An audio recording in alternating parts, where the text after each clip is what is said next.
Welcome to Calvince Online Math. Let us look at this interesting equation. Make m the subject of the formula b is equal to nm over n minus m.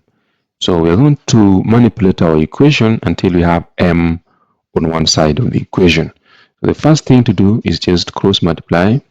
So you can put this over 1. So you say you have b times b times n minus m, that is b into n minus m, should be 1 times nm, which is just nm. Then we open up this bracket so that we have bn minus bm equals nm.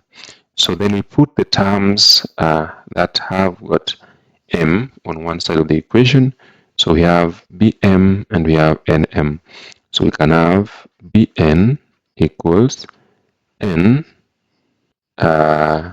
m plus bm. Then we can see that m is a common factor, so we factor it out.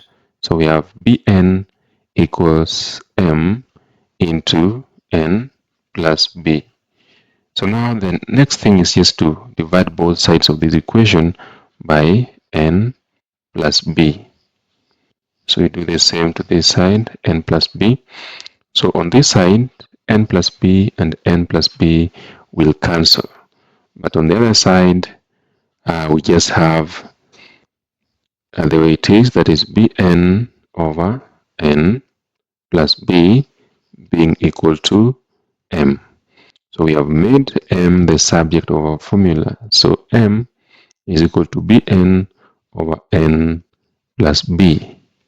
Thank you for watching. Take 1 second to subscribe to my channel. Thank you and see you in the next video.